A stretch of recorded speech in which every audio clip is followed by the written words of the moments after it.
Estou dizendo para você que as mães são um ser especial que Deus colocou na terra que não tem jeito. Você não vai mudar sua mãe. Ame ela do jeito que ela é, com a preocupação que ela tem, com o estresse que ela tem também. Algumas são estressadas, outras são mais tranquilas. Mas cada fase da sua vida você vai ver sua mãe diferente. A mãe que você vê estressada hoje vai ser a mãe que você vai amar e compreender um pouco mais lá no futuro. Porque até o estresse que as mães tiveram com você foi pensando no seu bem. Cada mãe tem um jeito especial de ser, e esse jeito vai ficar marcado na sua vida para sempre. E quando elas não estiverem mais aqui, que você não tenha peso na consciência de não ter amado e valorizado a sua mãe como deveria. Deus abençoe cada mãe, e Deus abençoe os filhos também, que possam reconhecer e valorizar as mamães que Deus tem colocado na sua vida. Tem mães de sangue, tem mães de coração, tem mães de todo jeito. Todas elas são especiais. Deus abençoe a você, mamãe. Deus abençoe cada um de nós. Eu quero, nesse momento, convidar você a abrir a sua Bíblia no livro de 1 Coríntios, capítulo 9. Eu quero falar para você nesta manhã sobre os desafios e as bênçãos da pregação do Evangelho, segundo o relatório do apóstolo Paulo no livro de Coríntios. 1 Coríntios, capítulo 9. 1 Coríntios, capítulo 9. Vamos ler a partir do verso 16. Antes que você encontre aí o texto, antes da nossa leitura, deixa eu só reforçar aqui a pedido do pastor Magno. Hoje às 15h30 nós teremos um encontro aqui para a gente falar um pouquinho de estratégias de evangelismo, tá? Como nós podemos organizar melhor para atender através das duplas missionárias, das classes bíblicas, atender o evangelismo do Ministério da Mulher que está para acontecer, tá? A partir do mês de junho, no próximo mês, nós teremos aí a semana de evangelismo do Ministério da Mulher.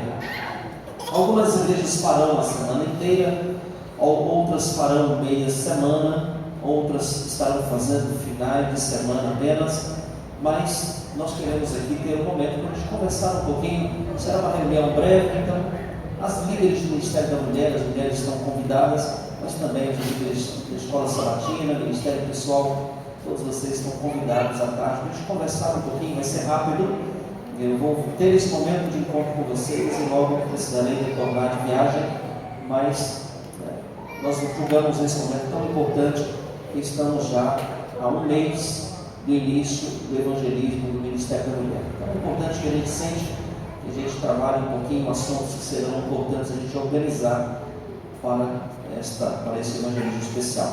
Outro recadinho rápido: nós teremos dia 22 de junho um congresso para líderes da Escola Sabatina, Ministério Pessoal e Asa da Igreja, na cidade de Teófilo Otoni. É gratuito a inscrição, caso você queira participar, é só pegar o link, preencher, colocar o teu nome, tá certo? Dizendo que você vai, não tem custo nenhum a não ser o custo da viagem, ok? Nós teremos esse encontro no dia 22, lá no Expo Minas, em Teófilo Otoni. Nós teremos a presença do líder dos países da América do Sul para a área de Escola Sabatina. Estará presente conosco o pastor Bill Kisper, tá? Boliviano, lidera o assunto da Escola Sabatina, missão global para a América do Sul. Estará vindo conosco, toda a equipe da União estarão presentes conosco, o evangelista da União, o pastor Marcos Santiago, que é o líder da Escola Sabatina, Ministério Pessoal e Asa da União, também estarão conosco. E nós teremos esse encontro das 14 às 18 horas da tarde, lá em Teófilo Otoni. Então, algumas pessoas que quiserem participar, quem é um pouquinho mais distante, pode sair no sábado pela manhã, dá tempo de chegar tranquilo lá, terminando às 18, dá tempo de voltar também, tá certo? Então, todos estão convidados a participar. Qual é o critério? Quem quiser ir, pode ir, tá? Da área da Escola Sabatina, professor da Escola Sabatina, se você é instrutor bíblico, dupla missionária, líder de classe bíblica, líder de pequeno grupo, também está convidado. Fechando as 1000 inscrições que nós temos, aí acabou o prazo, ok? Então, nós temos vagas até fechar as 1000 inscrições. Nós abrimos essa semana, já tem quase 100 pessoas inscritas, então nós queremos que nas próximas 4 ou 5 semanas já deve se encerrar as inscrições, ok? Então, se você tem interesse, é só organizar para poder participar. Bom, Coríntios capítulo 9, verso 16 em diante, diz a palavra de Deus assim: se anuncio o Evangelho, não tenho de que me gloriar, pois sobre mim pesa esta obrigação, porque ai de mim se não pregar o Evangelho. Se o faço de livre vontade, tenho galardão, mas se constrangido, é então a responsabilidade de despenseiro que me está confiada. Nesse caso, qual é o meu galardão? É que evangelizando proponha de graça o Evangelho, para não me valer do direito que ele me dá. Porque sendo livre de todos, fiz-me escravo de todos, a fim de ganhar o maior número possível. Procedi para com os judeus como judeu, a fim de ganhar os judeus. Para os que vivem sob o regime da lei, como se eu mesmo assim vivesse, para ganhar os que vivem debaixo da lei, embora não esteja eu debaixo da lei. Ao sem lei, como se eu mesmo fosse, não estando sem lei para com Deus, mas debaixo da lei de Cristo, para ganhar os que vivem fora do regime da lei. Fiz-me fraco para com os fracos, com o fim de ganhar os fracos. Fiz-me tudo para com todos, com o fim de por todos os modos salvar alguns. Tudo faço por causa do Evangelho, com o fim de me tornar cooperador com ele. Não sabeis vós que os que correm no estádio, todos na verdade correm, mas um só leva o prêmio? Correi de tal maneira que o alcanceis. Todo atleta em tudo se domina, aqueles para alcançar uma coroa corruptível, nós porém a incorruptível. Assim corro também eu, não sem meta, assim luto não como desferindo golpes no ar, mas esmurro meu corpo e o reduzo à escravidão, para que, tendo pregado a outros, não venha eu mesmo a ser desqualificado. Que relato fantástico do apóstolo Paulo. Paulo estava escrevendo à igreja cristã que se encontrava em Corinto. Numa das viagens missionárias de Paulo, Paulo passa pela cidade de Corinto. A cidade de Corinto era um centro da perversão da moralidade. A cidade de Corinto tinha 2 portos marítimos, o porto de Lecaio e o porto de Cencreia. Esses 2 portos eram os lugares onde os turistas paravam e pousavam ali na cidade de Corinto. A cidade de Corinto, eles adoravam diversas divindades pagãs, e eles adoravam também uma deusa, considerada a deusa da fertilidade. E a deusa da fertilidade tinha um templo construído em dedicação à deusa da fertilidade. Eles acreditavam que para agradar a divindade, essa divindade, eles deveriam, dentro do templo, oferecer rituais de adoração com uma prostituição, com relações sexuais explícitas dentro do templo. Havia prostitutas cultuais e sacerdotes cultuais separados para esta finalidade, bem no centro da cidade. Então, quando alguém queria se aproveitar da promiscuidade que havia em Corinto, eles usavam um termo assim: eu vou corintianizar, eu vou à cidade de Corinto para manter relações sexuais em praça pública com as prostitutas separadas para esta finalidade. Esta cidade era considerada uma cidade pervertida. Nesta cidade, dificilmente o Evangelho poderia prosperar. Paulo tomou a decisão de fazer uma viagem missionária, e por 1 ano e 6 meses Paulo pregou o Evangelho na cidade de Corinto. Muitas mulheres aceitaram o Evangelho, daquelas que ficavam se prostituindo na praça pública da cidade, vieram para a igreja, se tornaram cristãs. E Paulo dizia: olha, por conta do passado de vocês, vocês precisam usar um véu, porque vocês não têm cabelo, e dentro da igreja cristã, vocês devem cobrir aquilo que faz alusão à história feia do passado. Paulo pregou o evangelho ali em Corinto, e uma igreja ficou estabelecida. No ano que 6 meses se passaram, Paulo tomou a decisão de deixar essa igreja estabelecida em Corinto e foi para a cidade de Éfeso. Na cidade de Éfeso, Paulo chega e começa a pregar. Paulo foi duramente resistido. Por diversas vezes tentaram matar, assassinar o apóstolo Paulo.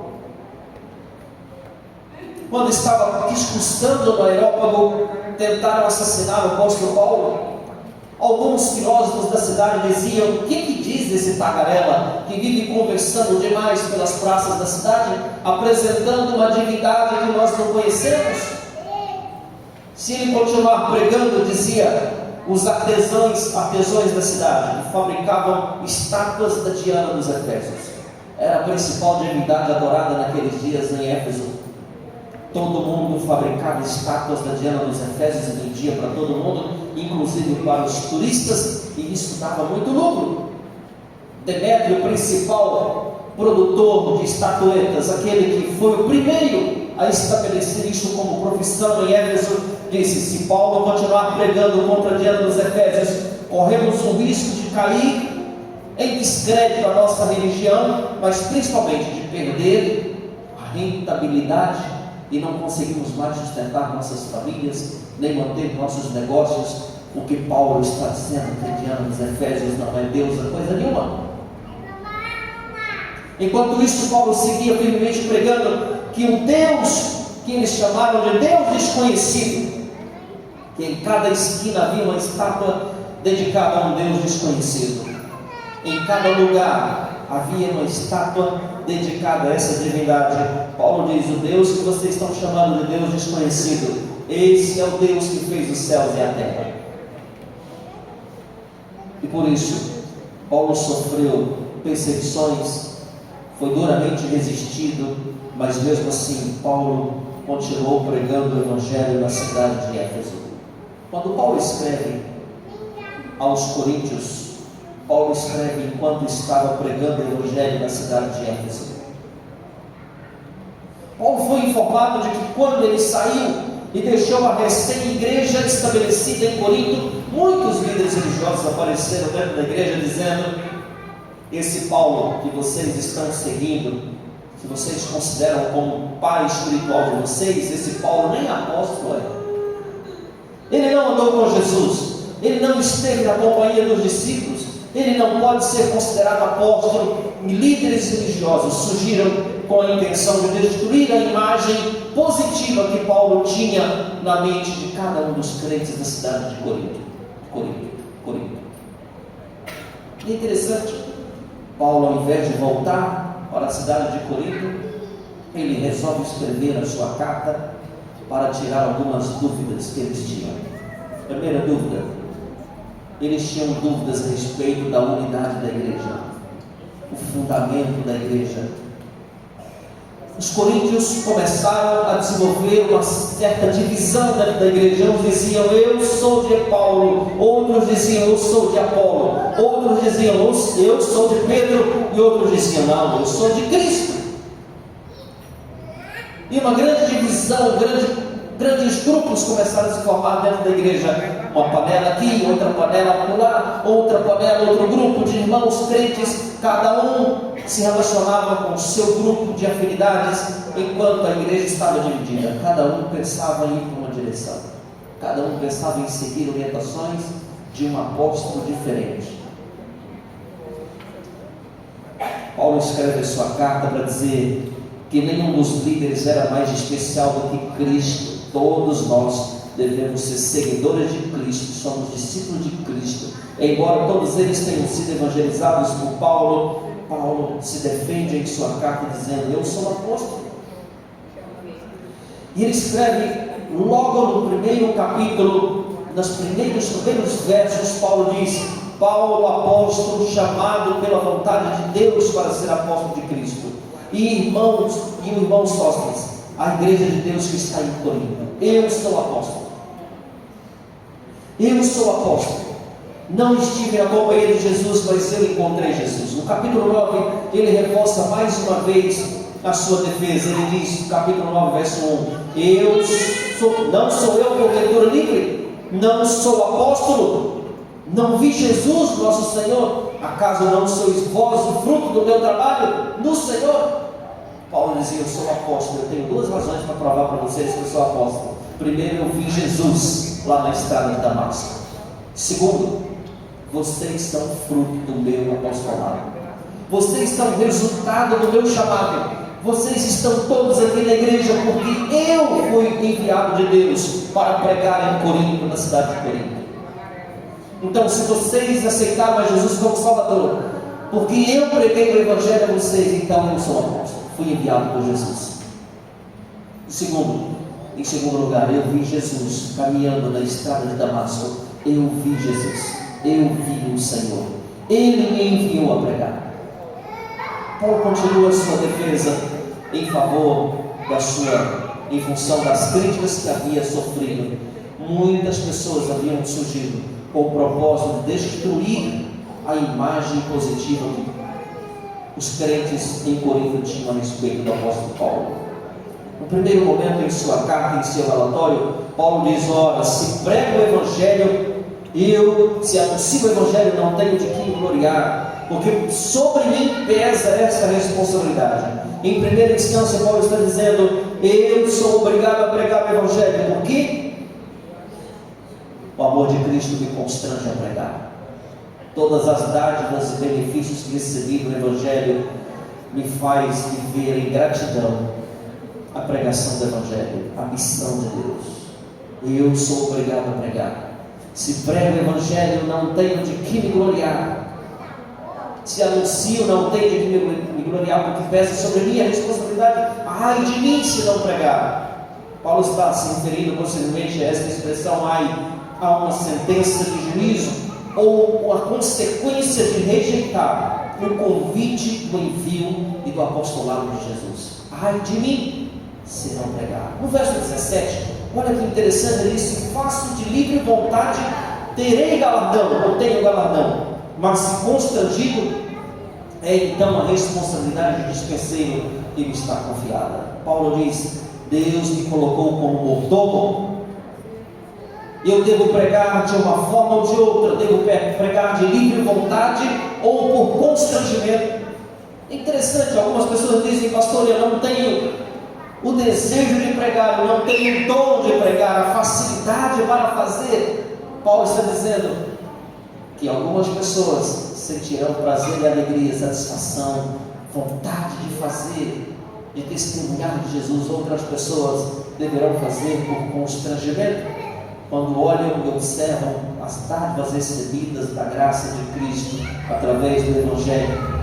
Foi alguém enviado de Deus para pregar o Evangelho a você, e você aceitou e recebeu todas as dádivas de graça do Evangelho. Esperança, salvação, nova vida, novo rumo, nova perspectiva, todas essas coisas são dádivas ministradas através do Evangelho.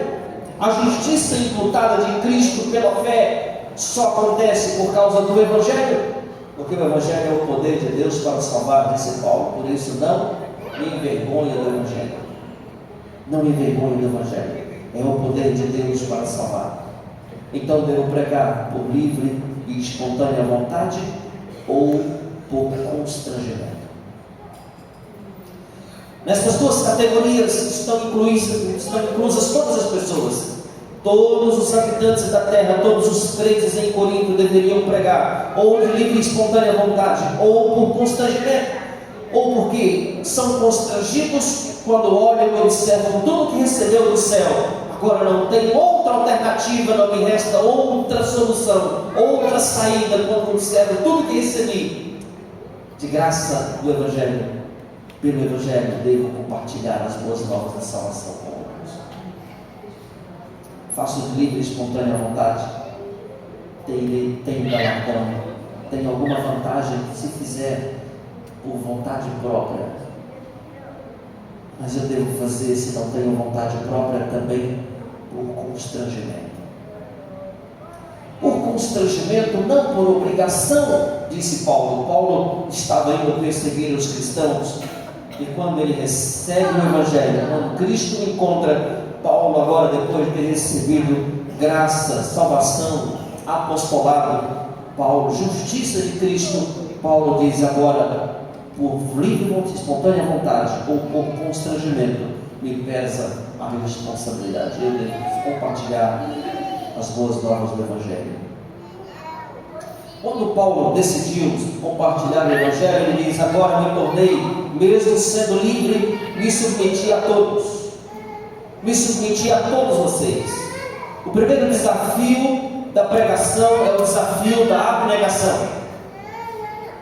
Devo abrir mão de muitos privilégios. Paulo abriu mão de ter uma profissão estabelecida, solidificada numa determinada cidade. Paulo abriu mão de ter uma esposa, abriu mão de ter filhos. Paulo abriu mão de construir uma família solidificada num determinado lugar para viver em função do Evangelho. Paulo abriu mão de receber privilégios, até mesmo de receber donativos e ser sustentado pela pregação do Evangelho. Ele mesmo estabeleceu a fabricação de tendas como uma fonte de renda para financiar o Evangelho.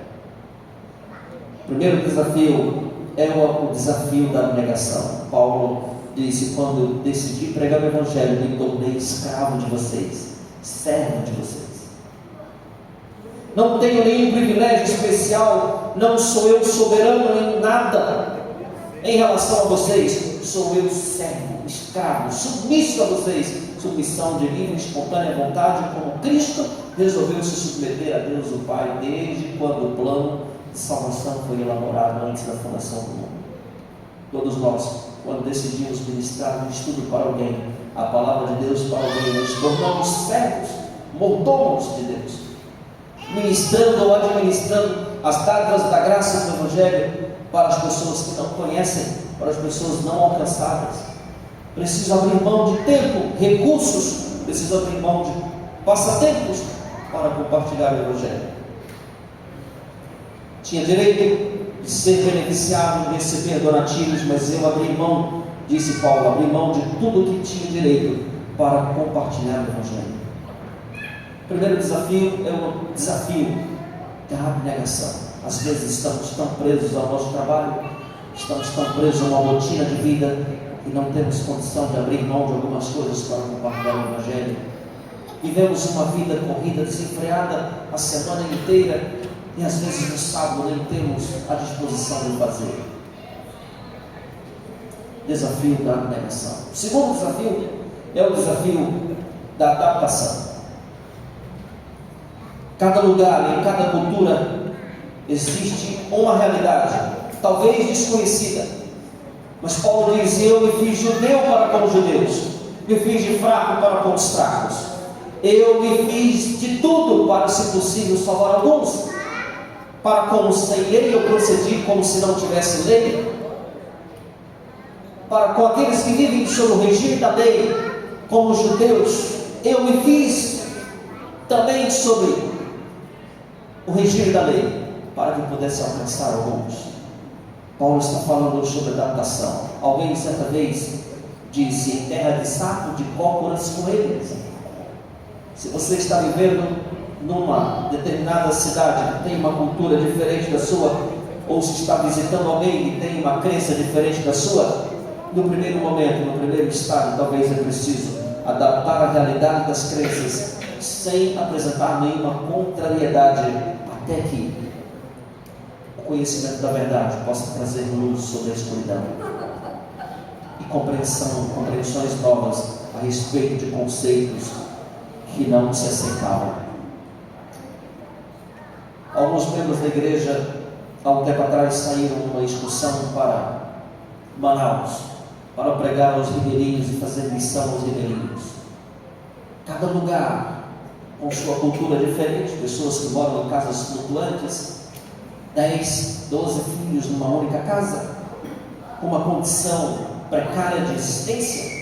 Eles não tinham condição nem de tomar a água daquele lugar, porque senão todos eles iam adoecer. Mas as pessoas que moram ali já criaram resistência e anticorpos contra todas as situações bacterianas daquele lugar.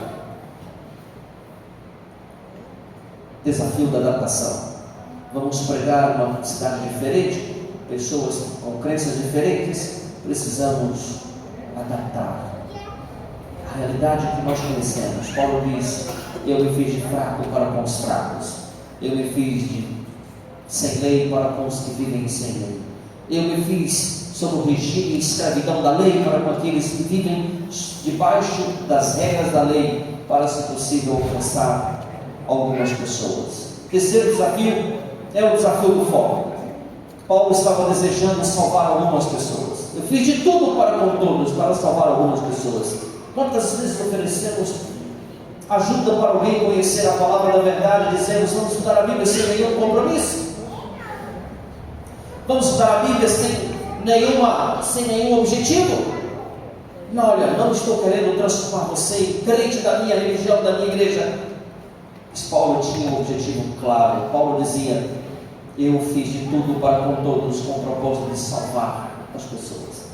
O propósito pelo qual devemos abrir mão de alguns privilégios, tempo, recurso, talento, para empregá-los à pregação do Evangelho, é porque queremos salvar as pessoas para o reino de Deus. Devemos apresentar às pessoas a verdade que conhecemos, para que elas finalmente conheçam a salvação e recebam os benefícios que recebemos através do Evangelho. Portanto, o propósito, o foco é salvar o máximo de pessoas. Imagine você, se Cristo viesse a esta terra, desse a sua vida na cruz, sem nenhum compromisso. Ninguém da humanidade deveria olhar para Jesus como Salvador, sem nenhum compromisso. Imagine se Paulo fizesse suas viagens missionárias sem nenhum compromisso de estabelecer o cristianismo ou levar a salvação para as pessoas. Imagine se Paulo estivesse em Éfeso pregando sobre dura resistência contra o Evangelho, se não tivesse o propósito de salvar as pessoas que viviam no paganismo. Portanto, é preciso enfrentar o último desafio do Evangelho. O primeiro desafio da abnegação. Abrir mão de tempo, recursos, talentos para empregá-los na causa de Deus. Habilidades para o comércio, habilidades para o negócio deverão ser entregues para serem empregados no avanço da pregação do Evangelho. O segundo desafio, o desafio da adaptação. Cada pessoa com sua crença, cada cidade, cada realidade, cada cultura diferente da nossa deve ser não desconsiderada, mas valorizada e adaptada para a pregação do Evangelho. Portanto, Paulo disse na cultura dos Efésios: o Deus que vocês adoram como Deus desconhecido é o Deus que fez os céus e a terra. Terceiro e último desafio, o desafio do foco. Manter o foco sempre. Nosso foco é salvar o máximo de pessoas, por isso adaptamos culturas, por isso nós utilizamos todos os recursos que temos, por isso usamos ferramentas que estão à nossa disposição, materiais que estão à nossa disposição, para mantermos o foco, usar tudo o que pudermos, todas as estratégias, todas as estruturas, classes bíblicas, duplas missionárias, pequenos grupos, evangelismo do Ministério da Mulher, evangelismo jovem, evangelismo da Semana Santa, evangelismo da primavera, evangelismo do reencontro, tudo o que temos à nossa disposição, literaturas, materiais, todos eles, com o fim de mantermos o foco, salvar o máximo de pessoas. Terceiro e último ponto do relatório de Paulo à igreja de Corinto. Paulo fala da recompensa da pregação, salvação para as pessoas e coroa incorruptível. Duas figuras de linguagem são usadas pelo apóstolo Paulo aqui. Verso 23 em diante, Paulo diz: tudo faço por causa do Evangelho, com o fim de me tornar cooperador com ele. Não sabeis vós que os que correm no estádio, todos correm na verdade, mas um só leva o prêmio. Correi de tal maneira que o alcanceis. Verso 25: todo atleta em tudo se domina, aqueles para alcançar uma coroa corruptível, nós, porém, a coroa incorruptível. Assim corro também eu, não sem meta, assim luto, não como desferindo golpes no ar, mas esmurro meu próprio corpo e o reduzo à escravidão, para que, tendo pregado a outros, não venha eu mesmo a ser desqualificado. O que Paulo está dizendo? Paulo utiliza dois jogos que aconteciam nos coliseus romanos daqueles dias. O primeiro jogo era o jogo da corrida. Os atletas que corriam para alcançar no final da trajetória uma coroa. As coroas eram realizadas de vegetais. Alguns estudiosos dizem que as coroas eram feitas de folha de oliveira, outros dizem que as coroas eram feitas de folhas de figueira, outros dizem que era feito de uma espécie de salsa, um tempero que nós conhecemos. No final das contas, os vencedores das corridas, das maratonas, recebiam do imperador romano uma coroa feita de folhas que eram colocadas em sua cabeça. Logo, logo as coroas murchavam, se secavam, mas era motivo de glória, de vitória, alguém correr e receber no final da corrida uma coroa colocada pelo próprio imperador. Paulo está dizendo que ele corria não para receber uma coroa de folhas, mas corria com a tocha do Evangelho, levando de cidade em cidade, para salvar o máximo de pessoas, para no final da sua história, da sua trajetória, da sua corrida, da sua maratona de fé, Paulo queria receber a coroa imacessível da glória, a coroa imutável, a coroa permanente e eterna, que não murchava com o sol.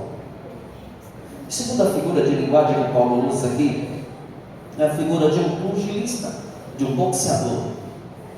E nos jogos romanos, o boxeador lutava com o adversário e as luvas não eram feitas de material alcochoado como temos hoje, as luvas eram feitas de couro de boi. Então, quando alguém recebia um soco do seu adversário, possivelmente um estrago era feito no rosto. Mas Paulo, quando usa essa figura, Paulo diz: assim corro eu, não sem meta, assim luto eu, não desferindo golpes no ar, mas esburro meu próprio corpo. Paulo está dizendo que o adversário dele não era um inimigo, não era outra pessoa a não ser ele mesmo. Paulo está dizendo: eu luto contra mim mesmo, eu estou dando socos em mim mesmo, eu estou usando a luva de couros para golpear o meu próprio rosto, meu próprio corpo, contra as minhas paixões, contra as minhas lutas, contra meu desejo de desistência, contra a minha preguiça, minha indisposição para pregar. Eu luto, eu esburro meu próprio corpo, estou socando a mim mesmo, para que no final não pregue eu a outras pessoas e seja eu desclassificado, para que no final eu não apresente a outros gratuitamente as dádivas do Evangelho, as boas novas de salvação, todos os presentes concedidos através do Evangelho por Cristo Jesus, e não seja eu desclassificado, não venha eu pregar a outros e ser desclassificado. Nos jogos descritos pelo apóstolo Paulo havia duas classes de pessoas: haviam aqueles que corriam, haviam aqueles que boxeavam dentro da arena, e havia multidões e multidões de pessoas sentadas na arquibancada apenas assistindo os corredores, os boxeadores. Paulo diz em sua descrição que apenas um grupo de pessoas recebia a coroa. Apenas aqueles que entravam no campo, apenas aqueles que entravam na arena e corriam ou lutavam, e no final receberiam sua coroa. Para a história do Evangelho, Paulo também diz que existem duas classes de pessoas: aqueles que correm com a tocha do Evangelho, levando o Evangelho e a salvação a todas as pessoas, e aqueles que apenas assistem, sentados, esperando e aguardando cada um dos corredores do Evangelho concluírem sua carreira. Nesta manhã de sábado, eu e você podemos decidir se sentamos na arquibancada e apenas assistimos, ou se corremos